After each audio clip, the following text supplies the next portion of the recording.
Ramadan,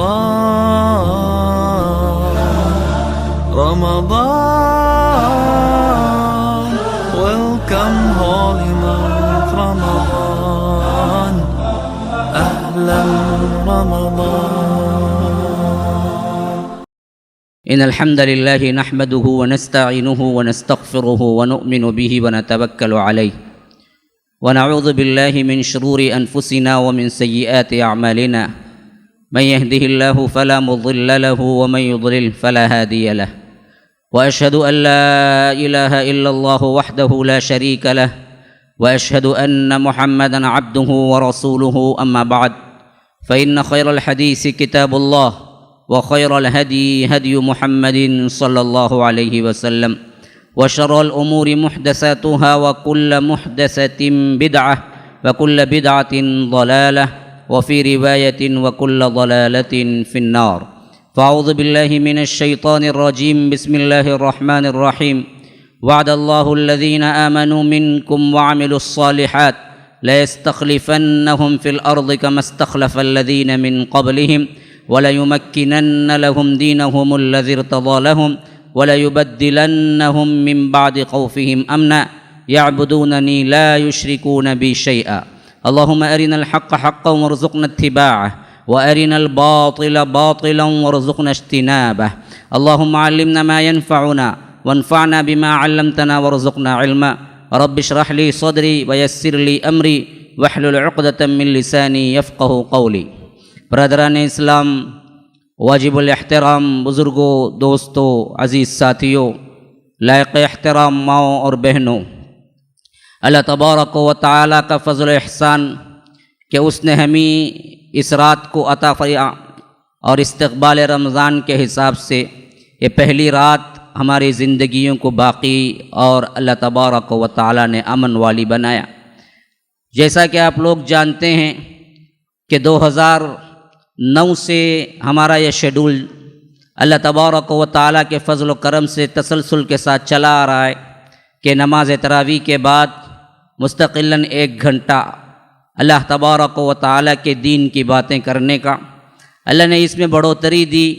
اللہ تبارک و تعالیٰ نے قلوب کے اندر بات کو ثابت کیا اور لوگوں کے اندر احساس کو جگایا۔ تو اس حیثیت سے بہت سے سال تو درمیانی وہ تھے جہاں پر ہم نے خود مرکز میں اس کو کنڈکٹ کیا، لیکن جب عوام کی بڑھتی ہوئی تعداد کو دیکھا، رجحان کو دیکھا، ذوق شوق کو دیکھا، تو ہم نے یہاں پر اس کو تسلسل کے ساتھ شروع کیا۔ اس حیثیت سے یہ ہمارا دوسرا رمضان ہے، دوسری بیٹھک ہے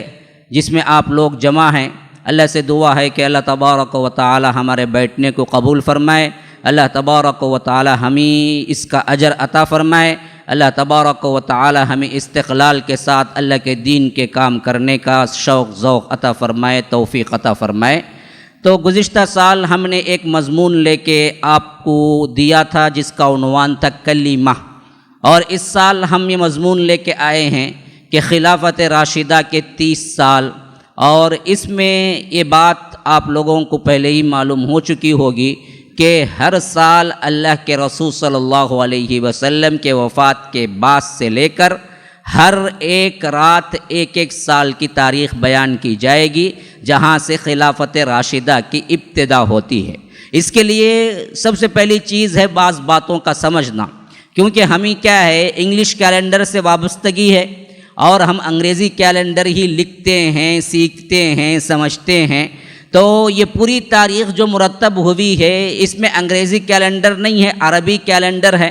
تو اس حیثیت سے بعض نکات جب تک ہم نہیں سمجھیں گے تو اس حیثیت سے تاریخ اسلام کو سمجھنا بھی مشکل ہو جائے گا۔ جیسے ایک ایک تہذیب کا اپنا اپنا ایک ایک کیلنڈر ہے، ویسے ہی اسلام بھی آنے سے پہلے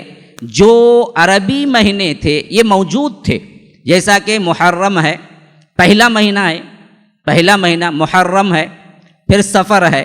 ربیع الاول ہے، ربیع الاخر ہے، جمادی الاولیٰ ہے، جمادی الاخری ہے، رجب ہے، شعبان ہے، رمضان ہے، شوال ہے، ذوالقعدہ ہے، ذوالحج ہے۔ یہ کل 12 مہینے ہیں، اور یہ 12 مہینے اسلام آنے سے پہلے بھی جاہلیت میں ہوا کرتے تھے،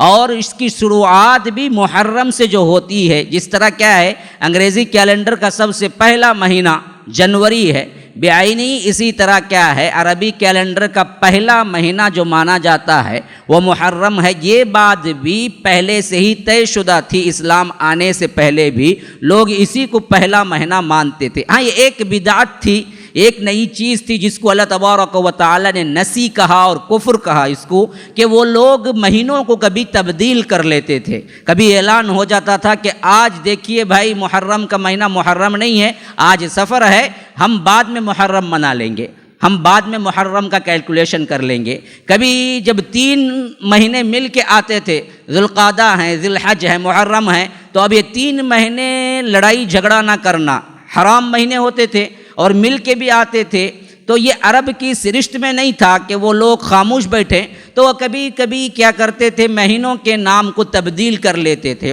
آگے پیچھے کر لیتے تھے اور کہتے تھے کہ آج ہم اس کو محرم نہیں مانیں گے، محرم 2 مہینے چھوڑ کے پھر رکھ لیں گے، درمیان میں 3 مہینے خاموش بیٹھنا تو مشکل ہے۔ اسے اللہ تبارک و تعالی نے فرمایا کہ یہ نسی اور زیادہ ہے اور یہ کفر ہے۔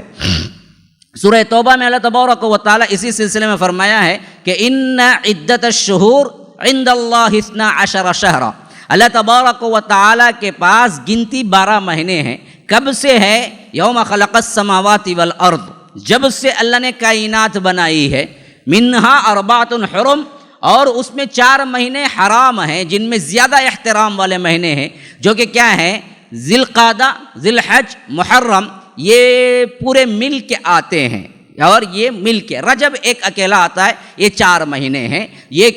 کائنات کو بنانے سے اللہ تبارک و تعالی نے شروع کر دیا، یہ کہہ رہا ہے۔ تو یہی سسٹم ان کا بھی تھا جب اللہ کے رسول صلی اللہ علیہ وسلم آئے تھے۔ اس معاملے میں نام کا اور شروعات کا یہ دونوں چیزیں ڈیسائیڈڈ تھی، کوئی مسئلہ نہیں تھا اس معاملے میں۔ لیکن جب اللہ کے رسول صلی اللہ علیہ وسلم ہجرت کر کے مدینہ گئے تو لیٹر میں لکھنے کے لیے تاریخ جو شروع کی گئی اس مہینے سے شروع کی گئی۔ ایک مرتبہ حضرت عمر رضی اللہ عنہ کے پاس ایک لیٹر آیا تھا، روم سے کسی گورنر نے حضرت عمر کو لکھا تھا۔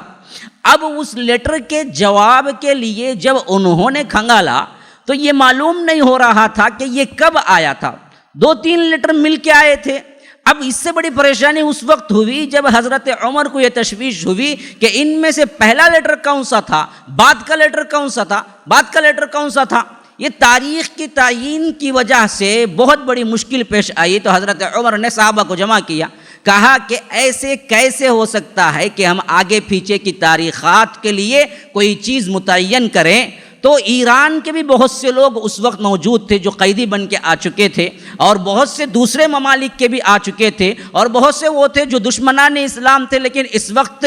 بڑھ چڑھ کر اسلام کو پھیلانے میں حصہ لے رہے تھے۔ تو انہوں نے اپنی تاریخیں بتائی کہ ہمارے ہاں رومی کیلنڈر چلتا ہے، ایران والوں نے کہا کہ ہمارے ہاں ایرانی کیلنڈر چلتا ہے۔ تو اب حضرت عمر نے کہا کہ تمہارے اپنے کیلنڈرز کو ہم لیں گے تو یہ بات تو اچھی نہیں ہوگی، ہم کیوں تمہارے کیلنڈرز کو لیں، ایک اسلامی کیلنڈر کا آغاز ہونا چاہیے۔ تو حضرت عمر نے اتفاق کیا اور صحابہ نے اس وقت اتفاق کیا، تو مسئلہ یہ اٹھا کہ کہاں سے شروع کیا جائے۔ محرم یہ پہلا مہینہ یہ پہلے سے ڈیسائیڈڈ تھا، لیکن اسلامی تاریخ کا سال کہاں سے شروع کیا جائے؟ بعضوں نے کہا کہ نبوت سے شروع کیا جائے، بعضوں نے کہا کہ اللہ کے رسول صلی اللہ علیہ وسلم کی وفات سے شروع کیا جائے، بعضوں نے کہا کہ فلاں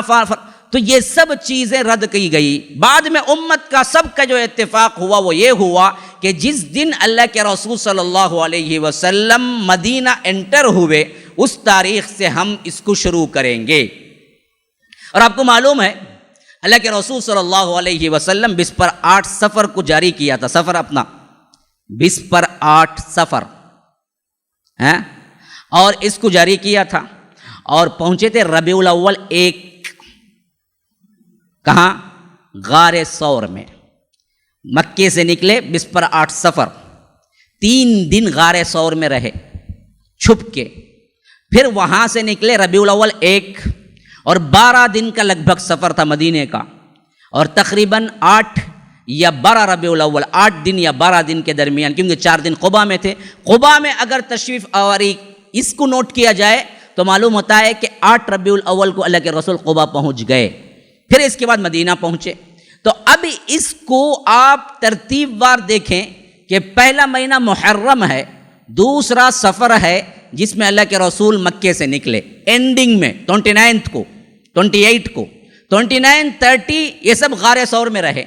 اور نمبر 3واں مہینہ کیا ہے؟ محرم، صفر، ربیع الاول۔ ربیع الاول کے 8ویں تاریخ کو قبا پہنچے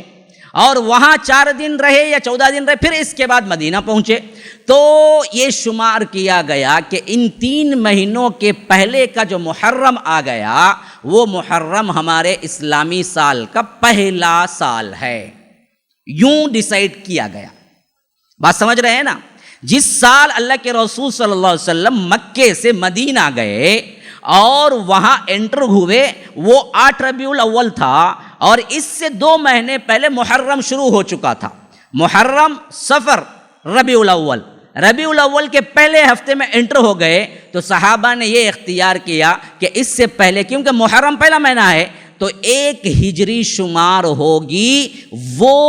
جو اللہ کے رسول مدینے میں انٹر ہو کے 3 مہینے کے بعد سے مدنی زندگی کا آغاز کیا۔ تو اس حیثیت سے اللہ کے رسول صلی اللہ علیہ وسلم 1 سال مدینے میں، 2 سال مدینے میں، 3 سال مدینے میں، 4 سال مدینے میں، 5 سال مدینے میں، 6 سال مدینے میں، 7 سال مدینے میں، 8 سال مدینے میں، 9 سال مدینے میں، 10 سال مدینے میں رہے۔ تو آخری جو رمضان آ رہا تھا 10واں سال، اسی رمضان کے اندر اللہ کے رسول صلی اللہ علیہ وسلم نے اپنے رخصت سفر اور اس دار فانی کو چھوڑنے کے اطلاعات دینا شروع کر دیے۔ کیسے؟ اللہ کے رسول نے اس رمضان میں جو 10ویں سال رمضان آیا تھا، عموماً 10 دن اعتکاف کرتے تھے ہر رمضان کو، آخری عشرہ، لیکن یہ 10 رمضان جو آیا تھا، 10 ہجری کا رمضان، اس میں اللہ کے رسول صلی اللہ علیہ وسلم 20 دن کا اعتکاف کیا، اور حضرت جبرائیل سے اللہ کے رسول صلی اللہ علیہ وسلم کا دورہ ہر رمضان میں پورے قرآن کا 1 مرتبہ ہوتا تھا، 10ویں سال ہجری کے رمضان میں 2 مرتبہ ہوا۔ تو یہیں سے کوشن دینا شروع کر دی اللہ کے رسول صلی اللہ علیہ وسلم، یہ میرا آخری رمضان ہے اور میں اس دار فانی سے بہت جلد کوچ کرنے والا ہوں۔ پھر اس کے بعد رمضان، شوال، ذی القعدہ، ذی الحج۔ تو ذی الحج کا مہینہ آیا تو اللہ کے رسول 10 محرم کا ذی الحج، تو اللہ کے رسول نے کہہ دیا کہ دیکھو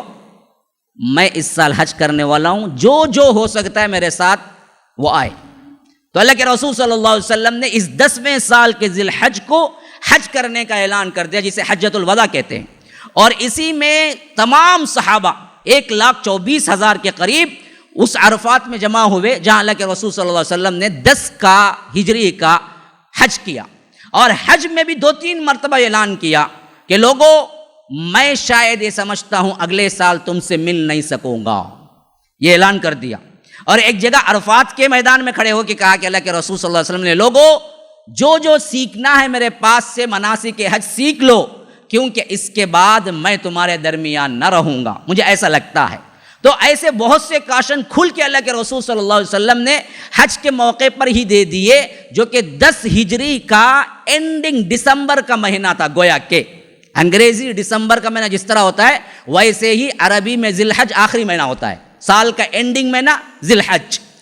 سال کا پہلا مہینہ جنوری کی طرح محرم۔ 2-3 باتیں سیکھنے کی بھی کوشش کریں، آئیں بیٹھے سنے چلے جائیں، یہ تو ہوتا ہی رہتا ہے، لیکن کچھ چیزیں مجھے دینا چاہتا ہوں آپ لوگوں کو، وہ بھی ساتھ لے کے جائیں کہ جس طرح جنوری ہے اس طرح محرم ہے عربی مہینے میں، جس طرح سال کے آخری میں دسمبر ہے، اسی طرح ہمارے سال کے آخری میں ہے ذی الحج۔ اسی میں اللہ کے رسول نے حج کیا، حج کے آخری ایام میں، یعنی ذی الحج کے آخری ایام میں واپس ہوئے وہاں سے، اور جب پہنچے مدینہ، اللہ کے رسول صلی اللہ علیہ وسلم کے ایکٹیویٹیز ہی ایسے تھے کہ ذرا سا قریب رہنے والا پہچان جاتا تھا کہ اللہ کے رسول صلی اللہ علیہ وسلم کچھ اور تیاری میں ہے۔ عمومی اللہ کے رسول صلی اللہ علیہ وسلم کا شیڈول بدلا ہوا تھا، اس آدمی کا سا تھا جو رخصت ہونے والا ہے، ایسے اللہ کے رسول صلی اللہ علیہ وسلم کا بیہیویئر تھا۔ تو یہی اینڈنگ ہوا، جیسے ہی محرم 1 آیا وہاں سے اللہ کے اب یہ 11 ہجری شروع ہو گیا، اب ہمیں تاریخ وہیں سے لینی ہے۔ یہ 11ویں سال محرم کا پہلا مہینہ آیا، جہاں سے مجھے آج 1 سال کی تاریخ آپ لوگوں کو بولنی ہے کہ 11 میں کیا ہوا تھا۔ یہاں سے خلافت راشدہ بھی شروع ہوئی، اور یہیں سے ہمارے لیے وہ چیز شروع ہوئی جو کہ تمام دنیا کے لیے ہمیں شاہانہ طور پر اللہ نے عطا کیا۔ یہ خلافت کے 30 سال جو جاری رہیں گے، میں اس پر بعد میں بحث کروں گا، اب میں صرف کیلنڈر سمجھا رہا ہوں تاکہ آج اگر کیلنڈر بھی سمجھ جائے نا، بہت بڑی بات ہے میرے لیے کہ اگلے جو بھی باتیں ہیں ان باتوں کو سمجھنے کے لیے۔ تو اب دیکھیے کہ جیسے ہی محرم کا پہلا مہینہ 11 ہجری شروع ہوا تو بعض روایتوں میں ملتا ہے کہ اللہ کے رسول صلی اللہ علیہ وسلم کو بھی علالت نے پکڑ لیا، یعنی بیماری بھی شروع ہوئی، یعنی اللہ کے رسول کو کچھ کمزوری سی محسوس ہونے لگی۔ اسی اثنا میں اللہ کے رسول صلی اللہ علیہ وسلم عمومی طور پر زیادہ سے زیادہ ذکر کرنے کا اور مغفرت کرنے کا حکم بھی نازل ہوا۔ اذا جاء نصر اللہ، یہ آخری صورت ہے جو اتری ہے، سورۃ النصر۔ یہ آیتیں اتر رہی تو گویا کہ یہ اعلان تھا کہ اب اللہ کے رسول صلی اللہ علیہ وسلم کا رخصت سے سفر ہے، اور اللہ کے رسول صلی اللہ علیہ وسلم زیادہ ذکر اذکار میں اپنے اوقات کو گزارنا ہے۔ تو اللہ کے رسول صلی اللہ علیہ وسلم اتنے زیادہ اذکار اور استغفار میں رہتے تھے کہ صحابہ کو الگ سا محسوس ہوتا تھا کہ کچھ اور تیاری میں ہے۔ تو محرم کا مہینہ گزرا، سفر کا مہینہ گزرا، جس میں اللہ کے رسول صلی اللہ علیہ وسلم نے چند اہم مہمات کے لیے صحابہ کو بھیجا، اور سفر 29 سفر کے تھے، جہاں اللہ کے رسول صلی اللہ علیہ وسلم کو سخت بخار نے آ لیا۔ یہ پہلا دن تھا جو بیماری میں اللہ کے رسول صلی اللہ علیہ وسلم پڑے ہیں، سفر کا 29۔ اور بتایا جاتا ہے کہ کسی صحابی کا انتقال ہو گیا تھا، ان کے جنازے کے لیے اللہ کے رسول صلی اللہ علیہ وسلم گئے اور وہاں شرکت کی، دفن تک رہے۔ پھر اس کے بعد واپس آ رہے تھے کہ اللہ کے رسول صلی اللہ علیہ وسلم نے اپنا سر پکڑا کہ بڑا سر درد ہے۔ یہ جو سر پکڑا ہے نا، یہاں سے اللہ کے رسول صلی اللہ علیہ وسلم کی بیماری کی ابتدا ہوئی، سفر سے لے کر 29 30، پھر اس کے بعد 12 دن ربیع الاول کے 14 دن اللہ کے رسول صلی اللہ علیہ وسلم بیمار رہے۔ جو وفات کی بیماری ہوتی ہے، اس میں اللہ کے رسول صلی اللہ علیہ وسلم کل 14 دن رہے۔ 29 کو بیمار پڑے، بخار تھا جو تیز تر آیا تھا۔ اللہ کے رسول صلی اللہ علیہ وسلم کی اس بخار کی حدت کی وجہ سے سر کا سب سے زیادہ درد شروع ہوا، جس میں اللہ کے رسول صلی اللہ علیہ وسلم نے، ہم دیکھتے ہیں کہ کبھی کبھی سر درد کی گولی سے بھی ہمیں درد نہ جائے، یا کوئی بھی کیا ہے ہمارے لیے جو لگاتے ہیں ان چیزوں سے بھی آپ کو سر درد نہ جائے تو انسان مجبور ہو کے پٹی باندھ لیتا ہے، چاہے سر کو پکڑا رہے کوئی تو ذرا سکون سا ملتا ہے۔ تو روایتوں میں آتا ہے کہ اللہ کے رسول صلی اللہ علیہ وسلم بھی سخت کس کے پٹی باندھ لی تھی، سر پہ پٹی بندھی ہوئی، بیمار کی وجہ سے نہیں، سر درد کی وجہ سے، اور وہ سر درد تھا بخار کی وجہ سے۔ بخار کی حدت اتنی ہوتی تھی کہ سر درد کی پٹی بندھی ہوئی ہو تو بھی اس میں سے بھاپ نکلتی ہوئی محسوس ہوتی تھی، اتنی شدید بخار ہوتی تھی۔ اللہ کے رسول صلی اللہ علیہ وسلم نے فرمایا، مجھے معمولی بخار نہیں ہوتی ہے، مجھے 2 آدمیوں کے برابر بخار ہوتی ہے، مجھے بخار بھی 2 آدمیوں کے برابر ہوتی ہے۔ تو اللہ کے رسول صلی اللہ علیہ وسلم بیمار پڑے، اور اس کے بعد اپنے بستر پہ اللہ کے رسول صلی اللہ علیہ وسلم گزارے، یہاں تک کہ ہمیشہ پوچھا کرتے تھے، کیونکہ زندگی کی تقسیم یوں تھی کہ ایک دن ایک بیوی کے گھر میں گزارتے تھے، دوسرے دن دوسرے بیوی کے گھر میں، تیسرے دن تیسرے بیوی کے گھر میں، ایسے 9 بیویاں اس وقت تھی، اور اس حیثیت سے تقریباً 9ویں باری ایک بیوی کو ملتی تھی، یا 8ویں باری ایک بیوی کو ملتی تھی۔ تو حضرت محمد الرسول اللہ صلی اللہ علیہ وسلم جس دن جس بیوی کے ہاں رہتے پوچھتے، عائشہ کی باری کب آئے گی، عائشہ کی باری کب آئے گی۔ تو ازواج مطہرات نے اس بات سے جان لیا کہ اللہ کے رسول چاہتے ہیں کہ حضرت عائشہ کے حجرے میں گزاریں، تو تمام بیویوں نے مل کے کہا کہ اللہ کے رسول آپ کی چاہت یہ ہے کہ آپ اب دن پورے ہی کیا ہیں حضرت عائشہ کے حجرے میں گزارنا چاہیں، تو ہم سب اپنے حق کو واپس لیتے ہیں، آپ حضرت عائشہ کے حجرے میں گزاریں۔ تو اللہ کے رسول نے کہا کہ یہی میری بھی منشا ہے، اگر تم برا نہ سمجھو تم اتنا انصاف بیویوں کے درمیان کیا ہے اللہ کے رسول نے کہ ایسے وقت میں بھی کہا کہ تمہاری اجازت اگر مل گئی تو میں کیا ہے اماں عائشہ کے حجرے میں گزاروں گا۔ تو سب نے کھل کے اجازت دی، اللہ کے رسول صلی اللہ علیہ وسلم اماں عائشہ کے حجرے میں آ گئے۔ یہ اس وقت تقریباً 5-6 دن باقی تھے جب اللہ کے رسول صلی اللہ علیہ وسلم اماں عائشہ کے حجرے میں آئے۔ گویا کہ ایک ہفتہ آخری تھا جو حضرت عائشہ کے حجرے میں اللہ کے رسول صلی اللہ علیہ وسلم نے گزارا۔ 5واں روز تھا، یعنی یوں سمجھیے کہ ربیع الاول کا 6واں دن تھا یا 7واں دن تھا، جس میں اللہ کے رسول صلی اللہ علیہ وسلم کو سخت شدت کی بخار تھی۔ تو اللہ کے رسول صلی اللہ علیہ وسلم مغرب کی نماز بھی پڑھائے تھے، اور وہ جمعرات کا دن تھا، تقریباً جمعرات کی مغرب تک اپنی نماز خود پڑھاتے رہے، لیکن عشاء کا وقت ہو گیا تھا اور اللہ کے رسول صلی اللہ علیہ وسلم کی بخار اتنی تھی کہ چل نہیں سکتے تھے۔ تو اماں عائشہ سے کہا کہ مجھے مختلف کنوؤں سے، جو کہ اس وقت کیا ہے مدینے میں 7 کنویں الگ الگ مشہور تھے جن کے پانی اور میٹھاس مشہور تھی، تو اماں عائشہ سے کہا کہ 7 کنوؤں کا پانی مجھے جمع کرو اور میرے اوپر اونڈھیلو تاکہ میری حدت بخار کم ہو جائے۔ تو اللہ کے رسول صلی اللہ علیہ وسلم کو ایک لگن میں بٹھایا گیا، یعنی ایک ٹب میں بٹھایا گیا، اور 7 کنوؤں کا پانی جمع کیا گیا، اور وہ 7 کنوؤں کا پانی اللہ کے رسول صلی اللہ علیہ وسلم پر اونڈھیلا گیا، یہاں تک کہ جب اللہ کے رسول نے تھوڑی سی حدت کم محسوس ہوئی، کہا کہ کھڑا ہو۔ پھر اس کے بعد اللہ کے رسول تھوڑا سا کیا ہے وہ بخار کی تپش کم ہونے سے اٹھ کھڑے ہوئے اور کہا کہ تم مجھے لے جاؤ، مسجد میں لے جاؤ۔ لیکن جب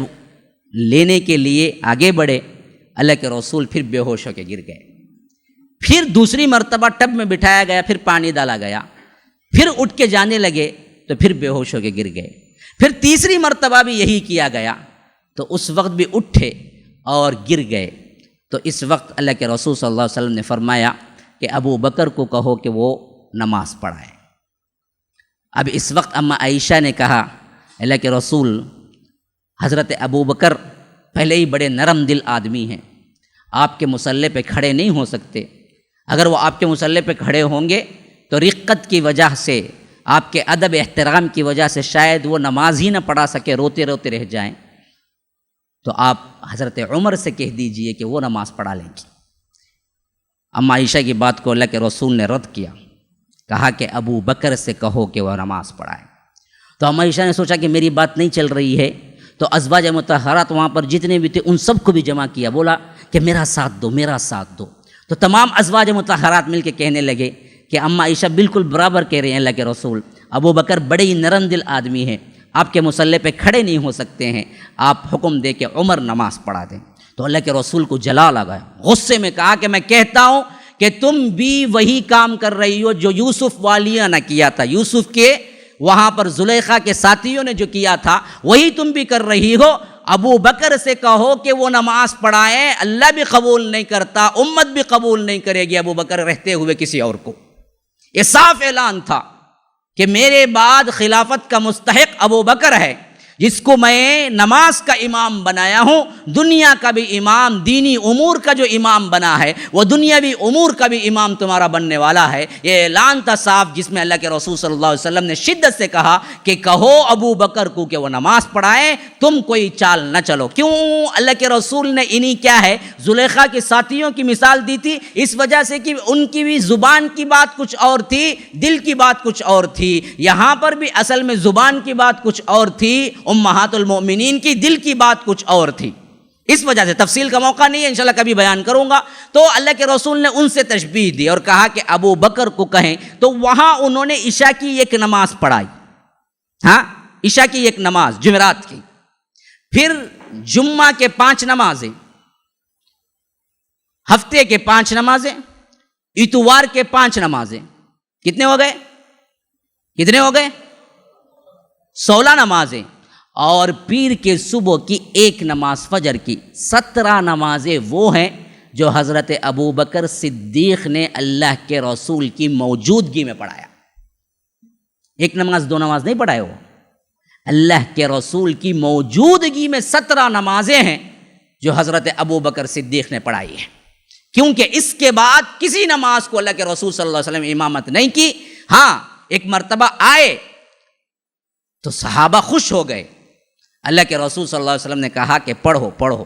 اپنی جگہ تم پڑھتے رہو۔ ابو بکر کے پاس آئے تو حضرت ابو بکر پیچھے ہٹنے لگے، تو اللہ کے رسول صلی اللہ علیہ وسلم نے کہا کہ تم بھی اپنی جگہ رہو، اور صحابہ جو ساتھ میں آئے تھے ان کو کہا کہ مجھے داہنے طرف بٹھا دو ابو بکر کے، اور اللہ کے رسول امامت ابو بکر کی کر رہے تھے اور ابو بکر تمام امت کی کر رہے تھے۔ گویا کہ یہ بھی بالعنوان مثال کے ساتھ سمجھا دیا کہ میرے بعد ابو بکر کے بعد امت رہے گی پوری کی پوری۔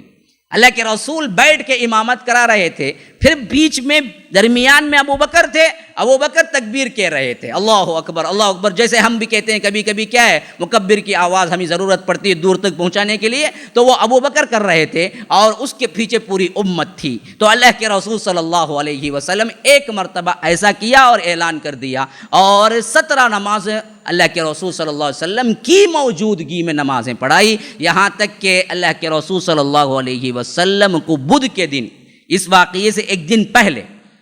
کچھ ذرا سا طبیعت بحال ہوئی، تو اللہ کے رسول صلی اللہ علیہ وسلم ظہر کی نماز کو آئے، نماز سے پہلے ممبر پہ چڑھے اور وہاں سے خطاب کیا، کہا کہ لوگوں میں اپنے آپ کو قصاص کے لیے پیش کرتا ہوں، قربان جائیے، جب بھی پڑھتا ہوں جذبات سے کہیں میری آواز تھرا جاتی ہے کہ خود اللہ کے رسول صلی اللہ علیہ وسلم کو ظلم اور اللہ کی پوچھ سوال کا اتنا احساس تھا کہ اللہ کے رسول صلی اللہ علیہ وسلم جو کہ معصوم ہیں، جن کو اللہ تبارک و تعالی نے خود ڈکلیئر کر دیا تھا کہ لیغفر لک اللہ ما تقدم من ذنبک وما تأخر علیہ، آپ کے پچھلے سارے اگلے پچھلے سب گناہ معاف ہیں، ایسی شخصیت یہ ظلم کو اللہ معاف نہیں کرتا، یہ بتلانے کے لیے کہ آ کے کہا کہ میں اپنے آپ کو قصاص کے لیے پیش کرتا ہوں، اگر میں نے کسی کو زیادتی میں کوئی کوڑا مارا ہے، اگر کسی کے عزت سے میں نے کھیلا ہے، اگر کسی کی عزت پہ میں نے طنز کیا ہے، اگر کوئی قرض میں نے کیا ہے لیا اور بھول گیا ہوں، تو میں اپنے آپ کو حاضر کرتا ہوں کہ وہ آئے مجھے کوڑا مار لے، وہ آئے میری عزت پہ حملہ کرے، وہ آئے اپنا قرض لے لے، میں بری ہوتا ہوں آج، کل قیامت کے دن مجھ سے نہ پوچھ لینا، آج پوچھ لینا، کل قیامت کے دن مجھ سے نہ پوچھ لینا۔ اگر کوئی بندہ ہے تو وہ آئے، کس پر میں نے ظلم کیا ہے تو وہ آئے۔ تو تمام صحابہ ساکت بیٹھے ہوئے تھے کہ اللہ کے رسول صلی اللہ علیہ وسلم نماز کا وقت ہو گیا، ممبر سے اترے، نماز پڑھائی، پھر اس کے بعد پھر ممبر پہ چڑھے اور کہا کہ میں اپنے آپ کو جو قصاص کے لیے پہلے پیش کیا تھا اب بھی پیش کر رہا ہوں، صرف جذبات کا معاملہ نہیں ہے بلکہ میں حکم کے ساتھ تمہیں بتا رہا ہوں کہ اگر کوئی بدلہ لینا چاہے مجھ سے تو لے لے۔ تو ایک انصاری صحابی اٹھے، کہا کہ اللہ کے رسول 3 دینار ایک مرتبہ آپ لیے تھے، شاید آپ بھول گئے، واپس نہ کیے ہوں۔ تو حضرت عباس کے بیٹے کو اللہ کے رسول نے کہا کہ ان کو 3 دینار دے دیے جائیں۔ ایک روایت میں ایک دوسرے صحابی اٹھے، انہوں نے کہا اے اللہ کے رسول میں آپ سے 3 دینار لیا تھا اور دینا بھول گیا تھا۔ تو حضرت عباس کے بیٹے کو کہا کہ ان سے 3 دینار لے لیں۔ یہ صفائی خود اللہ کے رسول صلی اللہ علیہ وسلم نے دیا، اور اس کے بعد گھر تشریف لے گئے۔ تو پھر اس کے بعد اللہ کے رسول صلی اللہ علیہ وسلم کوئی امامت نہ کر سکے۔ اس دن کی رات جب حضرت ابو بکر صدیق کو حکم دیا کہ نماز پڑھائیں، پھر تو ابو بکر صدیق نے نماز پڑھائی ہے۔ دن بدن تشویش بڑھتی گئی، اللہ کے رسول صلی اللہ علیہ وسلم کا بخار بھی بڑھتا گیا، یہاں تک کہ پیر کا دن صبح فجر کی نماز میں حضرت ابو بکر صدیق کے ساتھ تمام صحابہ نماز پڑھ رہے ہیں۔ ایسے وقت میں اللہ کے رسول صلی اللہ علیہ وسلم پردہ اٹھا کے دیکھے اور کچھ آنے کی تمنا بھی کیے۔ صحابہ بیان کرتے ہیں ہمیں خوشی کا ایسا موقع تھا کہ ہمیں لگا کہ ہم نماز ہی میں نماز توڑ کے اللہ کے رسول سے ملاقات کے لیے پہنچ جائیں گے۔ ہمیں ایسی خوشی ہوئی تھی جیسے اللہ کے رسول صلی اللہ علیہ وسلم کا چہرہ میں نے دیکھا۔ تو اللہ کے رسول صلی اللہ علیہ وسلم اشارے سے کہا کہ تم نماز پڑھو، پھر اس کے بعد اندر تشریف لے چلے۔ تو حضرت ابو بکر صدیق نماز پڑھائے، سوچا کہ آج اللہ کے رسول کی طبیعت کچھ بہتر ہے، بہت دن سے گھر نہیں گئے تھے۔ اللہ کے رسول صلی اللہ علیہ وسلم کی علالت کی وجہ سے مدینے سے کچھ دور گھر تھا، سنحہ کے مقام پر، تو حضرت ابو بکر نے اجازت لے کے کہا کہ میں وہاں تک ہو آتا ہوں، بہت دن ہو گئے ہیں، اور وہاں سے نکل گئے۔ دن پیر کا تھا، وقت چاش کے اوپر کا تھا، دوپہر کے پہلے کا، اور 12 ربیع الاول 11 ہجری تھا کہ اللہ کے رسول صلی اللہ علیہ وسلم شدت کی بخار کی وجہ سے اپنے سر کو پکڑے ہوئے تھے، حتیٰ کہ اماں عائشہ گود میں سہارا دی ہوئی تھی کہ عبد الرحمن بن ابی بکر اندر داخل ہوئے، تو اللہ کے رسول کو زبان سے کہنے کی بھی سکت نہیں تھی کہ اللہ کے رسول یوں دیکھنے لگے، تو اماں عائشہ نے سمجھ لیا کہ کیا پوچھنا چاہتے ہیں۔ کہا کہ آپ مسواک کرنا چاہتے ہیں؟ کہا کہ ہاں۔ تو اماں عائشہ نے مسواک جو ان کے ہاتھ میں تھی، بھائی کے ہاتھ میں، عبد الرحمن بن ابی بکر کے ہاتھ میں مسواک لیا اور خود اپنے دانتوں سے اچھی طرح چبایا، نرم کیا اس کو، پھر اللہ کے رسول صلی اللہ علیہ وسلم کے ہاتھوں میں دیا، اور اللہ کے رسول نے مسواک کیا۔ یہ آخری عمل ہے جو دنیا میں اللہ کے رسول صلی اللہ علیہ وسلم نے کیا تھا، آخری عمل مسواک کیا تھا۔ آپ اس سنت کو ہم چھوڑ چکے ہیں، اللہ کے رسول کا آخری عمل مسواک تھا۔ پھر جب دانت اچھی طرح پاک ہو گئے، مسواک اللہ کے رسول صلی اللہ علیہ وسلم سے اماں عائشہ نے واپس لے لی، پھر تھوڑی دیر کے بعد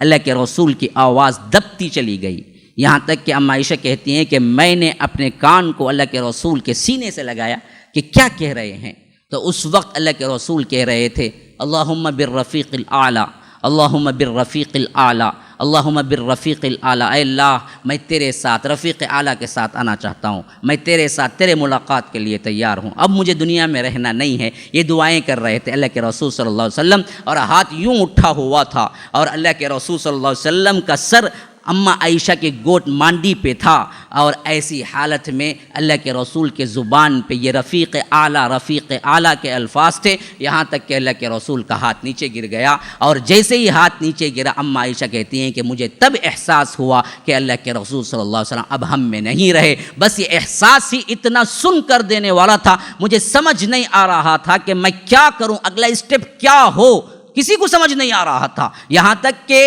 اصحاب رسول اللہ کو اطلاع دی گئی، اور وہ تمام صحابہ جو قریب میں تھے وہ آ چکے، حضرت عمر بھی آ چکے، اور انہوں نے بھی جب باقاعدہ دیکھا تبھی بھی ان کی سمجھ میں بات نہیں آ رہی تھی کہ کیسے یہ مانے کہ آج ہم میں اللہ کے رسول صلی اللہ علیہ وسلم نہیں رہے۔ تو اسی وجہ سے ایک روایت میں ہے حضرت عمر نے تلوار نکال لی اور کہا کہ کوئی بدبخت منافق یہ کہے گا کہ اللہ کے رسول اگر اس دنیا میں نہیں ہے تو میں اس کا سر قلم کر دوں گا۔ موسیٰ جس طرح طور پہ گئے تھے 40 دن کے لیے، اسی طرح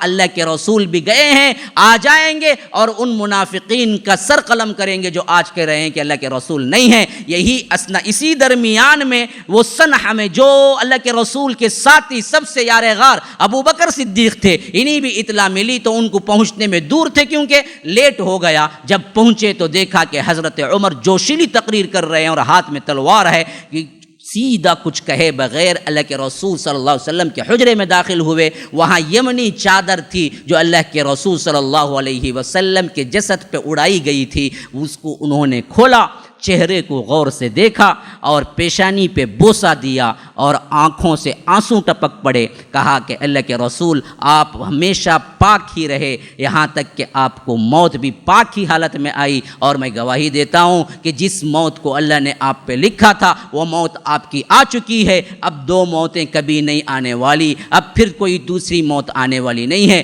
پھر واپس آئے اور کہا کہ صحابہ سے کہ لوگوں یاد رکھو، جب یہ آواز اٹھی ادھر ایک طرف عمر کھڑے ہوئے اعلان اور تقریر اور تلوار میان سے نکال کے کھڑے، ایک طرف ابو بکر ہیں لیکن ان کی آواز ایمان سے بھرپور ہے ان سے بھی، اور یہ کھڑے ہو کے کہا کہ اے وہ لوگوں، تو بس وہاں سے حضرت عمر کی آواز دھیمی ہونی شروع ہو گئی۔ لوگ پلٹ کے دیکھنے لگے کون پکار رہا ہے، ابو بکر جیسی شخصیت تھی تو پلٹ کے آنے لگے، یہاں تک کہ ان کے گرد مجمع اکٹھا ہو گیا۔ تو انہوں نے وہ تاریخ ساز خطبہ دیا جو بخاری کے اندر موجود ہے کہ فرمایا کہ اما بعد، یاد رکھو لوگو، من کان یعبد محمدن فإن محمدن قد مات ومن کان یعبد اللہ فإن اللہ حی لا یموت، کہ جو کوئی بھی اس سے پہلے محمد کو رب مانتا تھا، عبادت کرتا تھا، وہ جان لے کہ محمد اب دنیا میں نہیں رہے، وہ موت آ چکی ہے، جو موت اللہ نے ان کو لکھ دیا تھا۔ یہ ہمارے الفاظ نہیں ہیں، یہ صدیق یار غار کے الفاظ ہیں جو کہ آج بھی بخاری کے اندر ثبت ہیں۔ انہوں نے اعلان کر دیا تھا، ابدیت کے معراج پہ تھے لیکن موت جو آنی تھی وہ آ چکی۔ من کان یعبد محمدن فإن محمدن قد مات، جو کوئی محمد کی پوجا کرتا تھا صلی اللہ علیہ وسلم، وہ جان لے کہ اللہ کے یہ پیغمبر اب دنیا میں نہیں رہے، یہ موت ان کو آ چکی ہے۔ ومن کان یعبد اللہ، جو کوئی اللہ کی عبادت کر رہا ہے وہ جان لے کہ فإن اللہ حی، وہ زندہ ہے، لا یموت، اس کو کبھی موت آنے والی نہیں ہے۔ پھر اس کے بعد سورہ آل عمران کی یہ آیت تلاوت کی اپنی دلیل کے طور پر، وما محمد الا رسول، محمد رسول اللہ صلی اللہ علیہ وسلم اس کے سوا کچھ نہیں، ایک رسول ہیں۔ قد خلت من قبلہ الرسل، اس سے پہلے بھی بہت سے رسول آئے اور گزر چکے۔ افإن ماتا، اگر یہ مر جائیں، او قتلن، یہ شہید ہو جائیں، انقلبتم علی اعقابکم، تم اسلام سے پھر جاؤ گے۔ ومن ينقلب علی عقبیہ، جو کوئی بھی اسلام سے پھرے گا، فلن یضر اللہ شیئا، اللہ کو کوئی نقصان نہیں پہنچا سکتا، اپنا نقصان آپ کرے گا۔ تو حضرت عمر کہتے ہیں کہ جیسے ہی یہ آیت پڑھی حضرت ابو بکر نے، اور میں نے مان لیا کہ وہ موت جو موت آنی تھی وہ اللہ کے رسول کو آ گئی، تو میرے تلوے تلے، میرے پاؤں تلے سے زمین کھسک گئی۔ مجھے ایسا محسوس ہوا کہ کوئی سہارا نہیں ہے میرے پیروں میں۔ کبھی کبھی چکر کی وجہ سے، کبھی کبھی کیا کمزوری کی وجہ سے انسان کو محسوس ہوتا ہے کہ وہ کھڑنے کی بھی ہمت نہیں رکھتا، وہ بیٹھتا چلا جاتا ہے۔ جیسے یہ حقیقت میں نے مانی، ابو بکر نے بھی دلیل قرآن کی دے کے سمجھایا کہ وہ موت واقع ہو چکی ہے جو موت آنی تھی، تو جیسے ہی میں نے سنا دل نے قبول کیا، پھر میرے ٹانگوں میں سکت نہ رہی کہ عمر کا بوجھ اٹھائیں، حتیٰ کہ میں بیٹھتا چلا گیا۔ یہ سب سے قوی تر صحابی کا حال ہے، تو دوسرے صحابہ کا کیا حال ہوا ہوگا؟ وہ منظر ہی کچھ اور ہے۔ لیکن مجھے کیا ہے، زیادہ تفصیل میں وہاں نہیں جانا ہے۔ تو اللہ کے رسول صلی اللہ علیہ وسلم کی وفات 11 ہجری کا سب سے پہلا واقعہ ہے، ربیع الاول، جو کہ 3 مہینے گزر چکے تھے۔ تاریخ 12 تھی جہاں وفات ہوئی تھی۔ وقت چاش کے وقت کے اوپر کا تھا، 7-8 گھنٹے کے اوپر کا دن کے، اور اللہ کے رسول صلی اللہ علیہ وسلم کی وفات ہوئی تو صحابہ گم سم تھے۔ کبھی اس سے پہلے یہ چیز پیش ہی نہیں آئی، کسی کو سمجھ نہیں آ رہا تھا کہ اگلا قدم کیا کریں، کیسے کفن دفن کریں، کیسے دفنائیں، کیا طریقہ اختیار کریں۔ جب حضرت ابو بکر صدیق کے خطبے سے اچھی طرح بات واضح ہو گئی کہ اللہ کے رسول صلی اللہ علیہ وسلم کی وہ وفات، وہ موت جو ہونی تھی وہ ہو چکی، تو اب صحابہ سوچنے لگے کہ اگلا قدم کیا کیا جائے۔ تو اتنے میں حضرت ابو بکر صدیق کو یہ اطلاع ملتی ہے کہ بعض اور صحابہ ثقیفہ بنی سعادہ، ایک چبوترے کا نام ہے، مسجد نبوی میں ایک چبوترا ہے جہاں بیٹھ کے باتیں کرتے تھے، تو وہاں پر بہت سے صحابہ جمع ہیں اور اس بات کے لیے باتیں ہو رہی ہیں اللہ کے رسول نہیں رہے تو اب ان کا جانشین کون ہے۔ یہاں تک کہ حضرت ابو بکر باہر نکلے یہ دیکھنے کے لیے تو حضرت عمر بھی ساتھ ہو لیے۔ جب دونوں اندر پہنچے تو دیکھا کہ بہت سے انصار صحابہ اور مہاجرین سب جمع ہیں۔ تو حضرت عمر اٹھے اور کہا کہ لوگو، تم نبی کے انصار تھے۔ انصار کو خطاب کیا اور کہا تم نبی کے انصار تھے، انصار کا مطلب ہے مدد کرنے والے۔ کہا کہ تم نبی کی بھی مدد کیے، اب نبی کے بعد جو خلیفہ ہوگا اس کے بھی انصار رہو گے، تو تم میں سے خلیفہ نہیں بن سکتا۔ تو انہوں نے کہا کہ ہاں بالکل صحیح بات ہے، قریش کسی کو مانیں گے نہیں، تو قریشی ہوں تو خلیفہ بن سکتے ہیں، آسانی ہوگی۔ اور اللہ کے رسول کی یہ خبر بھی دی کہ الائمۃ من قریش، ائمہ جو ہوں گے وہ قریش میں سے ہوں گے۔ تو بس اللہ کے رسول کی حدیث یہ دلیل بنی۔ جو صحابہ پہلے باتیں کر رہے تھے انصار میں سے ایک بنے گا، مہاجر میں سے ایک بنے گا، وہ سب کے سب خاموش ہو گئے اور بعض لوگ حضرت عمر کو دیکھنے لگے. حضرت عمر نے بھانپ لیا کہ یہ لوگ مجھ پہ خلافت ڈالنے والے ہیں، تو انہوں نے کہا کہ اللہ کی قسم میں انتہائی بدبخت شمار ہوں گا اس وقت جب میری خلافت میں ابو بکر رہیں اور میں خلیفہ بن جاؤں. یہ اللہ والے لوگ کیسے ہیں دیکھیے، ایک دوسرے کے لیے اپنی جان دینے والے. انہوں نے کہا کہ میں اپنے آپ کو سب سے بڑا بدنصیب سمجھوں گا جب لوگ مجھے انتخاب کر لیں گے جن کے نیچے ابو بکر ہوں. ہرگز نہیں. یاد رکھو،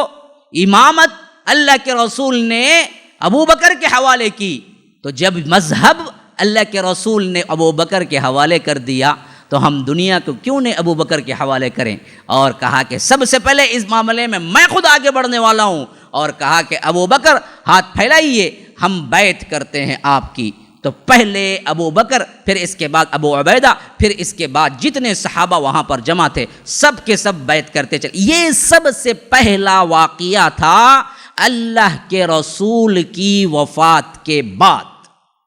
اب ذرا آئیے سوچیں، میں اس واقعے کو اس نوٹ کے ساتھ کیوں دہرا رہا ہوں؟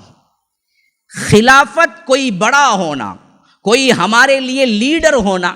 کتنا ضروری سمجھا اصحاب رسول اللہ صلی اللہ علیہ وسلم نے کہ اللہ کے رسول کی وفات کے بعد کفنانا دفنانا اس سے پہلے خلیفہ چنا،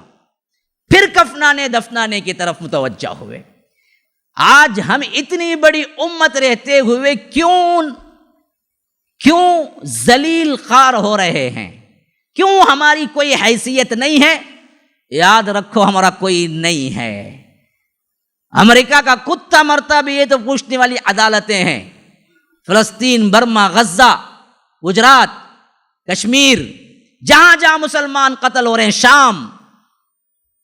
کوئی پوچھنے والا نہیں ہے. انسان نہیں، گھروں کے گھر مسمار ہو رہے ہیں، کوئی پوچھنے والا نہیں. امریکہ کے کتے کی حیثیت بھی آج دنیا ہمیں دینے کی تیار نہیں ہے. کیوں؟ ہمارا کوئی پرسان حال نہیں ہے، ہمارا کوئی بڑا نہیں ہے، ہمارا کوئی نہیں ہے جو ہمارے لیے جیے، کوئی نہیں ہے. صرف انتظار ہے تو مہدی کا ہے کہ وہ آئیں گے تو کم از کم ہمیں کیا ہے، سپورٹ مل جائے، ورنہ تو کوئی نہیں ہے، کوئی اللہ کا بندہ نہیں ہے. سب ڈھکوسلے ہیں ادھر ادھر کے، اور اس پر کام کرنا بھی صحیح نہیں ہے، یہ بھی سمجھ لیجئے. تو یاد رکھیے کہ اللہ کے رسول کے صحابہ اس بات کو اچھی طرح سمجھے ہوئے تھے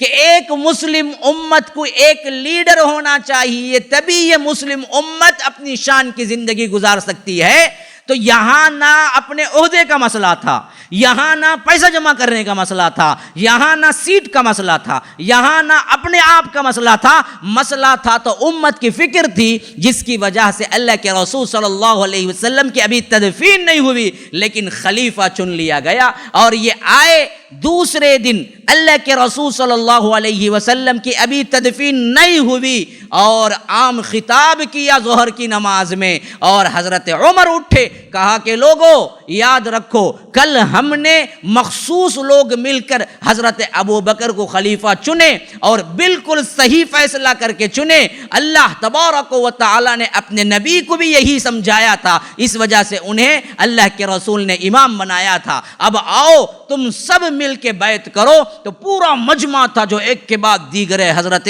ابو بکر صدیق کے ہاتھ پہ بیعت کر رہا تھا. بس دو آدمی نظر نہ آئے. جو چیزیں ہمیں خلافت میں کیا ہیں، لوگ مسائل پیدا کرنے کے لیے بیان کرتے ہیں، وہ میں ساتھ حل کے ساتھ آپ کو بتاؤں گا. بہت سے بدبخت صحابہ پر نشتر چلاتے ہیں، صحابہ پر لعن طعن کرتے ہیں. پہلا لعن طعن تو یہ ہوتا ہے کہ اللہ کے رسول کو دفنایا بھی نہیں گیا، یہ دنیا میں ملوث ہو گئے. نہیں، دنیا نہیں تھی خلافت، دین تھا، دین تھا، دین تھا. دین کے لیے انہوں نے کیا، یہ دنیا کی نہیں تھی بات. نمبر دو یہ کہ اس میں حضرت علی، حضرت زبیر ناراض تھے کہ یہی نہیں، بالکل غلط بات ہے. انہیں اطلاع نہیں ملی، دوسرے دن ابھی تدفین نہیں ہوئی. بیہقی کی روایت کے اندر امام ابن کثیر اس روایت کو لائے ہیں، البدایہ والنہایہ کے اندر لکھتے ہیں کہ دوسرے ہی دن ظہر میں جب دیکھا حضرت علی نہیں ہیں، حضرت زبیر نہیں ہیں جو کہ عشرہ مبشرہ کے اندر سے تھے، تو حضرت زبیر کو الگ سے بلوایا اور پوچھا کہ زبیر، سب امت متفق ہو گئی، تم اگلے طور پر اکیلے رہو گے؟ کہا کہ نہیں، اصل میں مجھے چیز پہنچی نہیں تھی، میں علل اعلان آپ کی بیعت کرتا ہوں۔ پھر حضرت علی کو بلایا، پوچھا کہ علی سب امت متفق ہو گئی ہے، تم اکیلے رہو گے؟ کہا کہ نہیں، بات پہنچی نہیں تھی، بات ایسی نہیں کہ کچھ گڑبڑ ہے، آپ ہاتھ پھیلائیے، میں بیعت کرتا ہوں۔ اور انہوں نے بھی بیعت کر لی۔ یہ بالکل غلط بات ہے کہ جو کہتے ہیں کہ 6 مہینے تک حضرت علی نے بیعت نہیں کی، اور یہ بالکل غلط بات ہے، حضرت علی دل سے نہیں چاہتے تھے کہ ابو بکر خلیفہ بنے۔ یہ سب شیعی روایات ہیں، اہل سنت کے متفق علیہ روایات اس بات پر شاہد ہیں۔ دوسرے ہی دن زبیر بن عوام بھی، حضرت علی بھی بیعت خلافت کر لی۔ پھر اس کے بعد مسئلہ اٹھا کیسے نہلایا جائے۔ عام طور پر کپڑے نکال کے جس طرح مردے کو نہلاتے ہیں ویسے تو نہیں، اتفاق ہوا صحابہ کا، اللہ کے رسول کے کپڑے اتارے بغیر ہم نہلائیں گے۔ پھر اس کے بعد خود اللہ کے رسول کے خاندان والے اٹھے، حضرت عباس، حضرت علی اور حضرت عباس کے 2 بیٹے قسم اور فیاض، پھر اس کے ساتھ ساتھ ساتھ میں رہنے والے اللہ کے رسول کے ایک محبوب غلام شقران، یہ سب مل کے اللہ کے رسول کو غسل دیا، اوپر سے ہی پانی بہایا، اور شقران اوپر نیچے پلٹ کر رہے تھے، اور اسی طرح غسل جب ہو گیا تو پھر بات آئی کیا جنت البقیع میں قبرستان میں وہاں دفنا دیں گے؟ کیا کریں گے؟ یہ نبی کی میت کو بیت المقدس لے جائیں گے کیونکہ وہ انبیاء کا مسکن ہے، وہاں دفنائیں گے؟ یہاں تک کہ حضرت ابو بکر صدیق نے کہا کہ میں نے سنا ہے اللہ کے رسول صلی اللہ علیہ وسلم سے، نبی جہاں وفات پاتا ہے وہیں دفنایا جاتا ہے۔ بس یہ دلیل مل گئی تو تمام صحابہ اتفاق کیے، اور جہاں اللہ کے رسول صلی اللہ علیہ وسلم کی میت رکھی ہوئی تھی اسی جگہ کو اٹھایا، دوسری جگہ رکھا، وہیں کھودنا شروع کر دیا۔ ابو طلحہ نامی صحابی تھے جنہوں نے قبر کھودا، اور وہ بغلی قبر کھودنے میں ماہر تھے، جو ہندوستان میں نہیں عرب میں رواج تھی کہ ایک باکس جیسی ہوتی، پھر اس کے بعد یل کی شکل میں اندر ایک اور تراشا جاتا، اسے بغلی قبر کہتے ہیں۔ جو باکس کی شکل کی ہوتی ہے وہ یہاں پر رواج ہے، لیکن وہ ہے وہاں پر اللہ کے رسول صلی اللہ علیہ وسلم کے لیے بغلی قبر کھودی گئی، تو اللہ کے رسول صلی اللہ علیہ وسلم کو وہاں پر لٹایا گیا۔ تو اس سے پہلے جب کفن دفن ہوا تو نماز جنازہ کے لیے کوئی امام نہیں بنا، یہ پورا کام ہوا، پیر کے دن وفات پائے، پیر کی شام اور منگل کے 2 پہر تک ان کاموں میں صرف ہو گیا۔ منگل کے شام کو اللہ کے رسول صلی اللہ علیہ وسلم کے حجرے میں رکھ دیا گیا، اور 10 صحابہ جتنا ہو سکتا تھا حجرے میں جانے کے لیے اتنے لوگ جاتے، اور اللہ کے رسول کی نماز جنازہ فردن پڑھتے، اور کوئی امام نہیں بنتا تھا، واپس آ جاتے تھے۔ ایسے ایک ایک گئے، حتیٰ کہ منگل کی پوری رات گزر گئی، چہشمبے کا آدھا دن گزر گیا، حتیٰ کہ رات گزر گئی، تب جا کے جتنے لوگ تھے، پہلے بڑے پڑے، پھر بچے پڑے، پھر عورتیں پڑی، پھر اس کے بعد جب خالی حجرہ ہو گیا تو اللہ کے رسول صلی اللہ علیہ وسلم کو دفنانے کے لیے تیاری کی گئی۔ اس وقت معلوم ہوتا ہے کہ صرف قریبی ساتھیوں کے علاوہ کوئی نہیں تھا، کیونکہ خود اماں عائشہ روایت کرتی ہیں کہ ہمیں دفنانے کی کوئی اطلاع نہیں ملی، حتیٰ کہ رات میں ہم نے کھدائی کرنے والے پھاوڑوں کی آواز سنی تو تب ہم نے سمجھا کہ اللہ کے رسول صلی اللہ علیہ وسلم کو دفنا دیا گیا ہے۔ تو اس حیثیت سے ہمیں معلوم ہوتا ہے کہ یہ کام مردوں کے سپرد ہوا، اس زمانے میں بھی عورتیں شریک نہیں ہوئی۔ اللہ کے رسول نے بھی منع کر دیا کہ عورتیں قبرستان نہ آئیں، اور یہی چیز صحیح ہے۔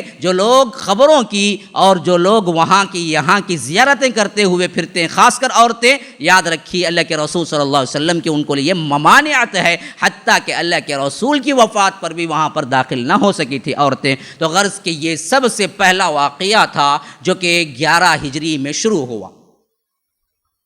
دوسرا واقعہ، حضرت ابو بکر صدیق 11 ہجری میں خلیفہ بن کے بیٹھے۔ تیسرا واقعہ، حضرت ابو بکر صدیق جیسے ہی خلافت کے لیے بیٹھے، انہیں سب سے پہلا مسئلہ یہ پیش آیا کہ بہت سے لوگوں نے جو اسلام کو نہیں بلکہ صرف اپنے نام، اپنے لوازمات، دنیا کی شان و شوکت کے لیے اسلام قبول کیا تھا، مرتد ہو گئے۔ بعض قبائلی نو مسلم، یعنی جو ابھی آئے تھے، تو حضرت ابو بکر نے کہا کہ ہم ان سے جہاد کریں گے۔ تیسرا مسئلہ، بہت سے لوگوں نے کہا کہ اللہ کے رسول تھے، زکوٰۃ دیتے تھے، اب ہم آپ کو نہیں دیں گے۔ حضرت ابو بکر نے کہا کہ ہم ان سے بھی جہاد کریں گے۔ پانچواں چھٹا مسئلہ سمجھ لیجئے، بعضوں نے کہا اللہ کے رسول ہم ہی نبوت دے کے چلے گئے، اب ہم اللہ کے رسول کے بعض نبی ہیں۔ اس میں یمن کا ایک تھا شخص اسود انسی، اور ایک عورت تھی سجاح، ان دونوں نے مل کے اعلان کیا اور آگے چل کے یہ دونوں شادی کر لیے، میاں بیوی بن گئے۔ تو حضرت ابو بکر صدیق نے کہا کہ ہم ان سے بھی جہاد کریں گے۔ پھر ساتواں مسئلہ یہ تھا کہ اللہ کے رسول نے ایک چھوٹی جماعت کو ہرقل روم سے مقابلہ کرنے کے لیے بھیجا تھا، جن کے لیڈر اسامہ تھے، چھوٹے بچے 17 سال کے۔ تو بعضوں نے کہا کہ اب اللہ کے رسول تو وفات پا چکے ہیں اور پہلے ہی اتنے لوگوں سے جنگ کرنا ہے باقی ہے، اب یہ لشکر کو بھی بھیج دیں گے تو ہم تنہا ہو جائیں گے، تو اس وجہ سے ہم کیا ہے بعد میں بھیج لیں گے، حضرت اسامہ کے لشکر کو واپس بلا لیں گے۔ تو ابو بکر نے کہا کہ کیا بات کہتے ہو، کیا بات کہتے ہو، رسول کا خلیفہ بن کے میں ابھی بیٹھا ہوں اور بیٹھتے ہی پہلی بات رسول کے حکم سے خلاف ورزی کرو، ابو بکر کے ٹکڑے ٹکڑے ہو جائیں اور مجھے چیل کوے آ کے اٹھا کے لے چلے جائیں، تب بھی تم کہو کہ اسامہ کے لشکر کو روکو تو میں روکنے والا نہیں ہوں، وہ بھی جائے گا۔ تو یہ 8 مسائل تھے جو کہ 11 ہجری میں اٹھ کھڑے ہوئے تھے، جس کو یہ اکیلا تنہا کمزور دبلا پتلا، کمر اتنی چھوٹی تھی کہ جب دھوتی باندھتے تھے، وہ کپڑا باندھتے تھے یا ازار باندھتے تھے تو ان کی کمر پہ نہیں کھڑتی تھی حضرت ابو بکر صدیق کی، اتنے دبلے پتلے تھے، اتنے کمزور کمر والے تھے۔ ہاں لیکن ایمان کے ایسے سخت تھے کہ حضرت عمر نے بھی کہا کہ آپ کیا ہیں، کم از کم 2-3 جگہ تو محاذ کھولیے، لیکن یہ 8 جگہ ایک ساتھ لڑنا ممکن نہیں۔ کہا کہ عمر تم کفر میں تو بڑے پختے تھے، اسلام لا کے نرم ہو گئے، یہ کیا بات ہوئی؟ ابو بکر کا کچھ بھی ہو جائے لیکن ان چیزوں پر میں برابر دھیان دوں گا، اور ثابت کر دیا انہوں نے، جو کہا وہ کر کے دکھلائے۔ 8 سبجیکٹ 11 میں شروع ہوئے، 12 کے اینڈنگ قریب اینڈنگ میں پہنچے تو یہ تمام سالو ہو گئے، اور پوری طرح کیا ہے یہ حکومت مضبوط ہو گئی مدینے کی۔ یہ کیسے ہوا انشاءاللہ ہم اگلی مجلس میں رکھیں گے۔ ھذا وباللہ التوفیق وصلی اللہ وسلم علی نبینا محمد۔ اسأل اللہ لی ولکم ولسائر المسلمین من کل ذنب فاستغفروہ انہ هو الغفور الرحیم۔ Oh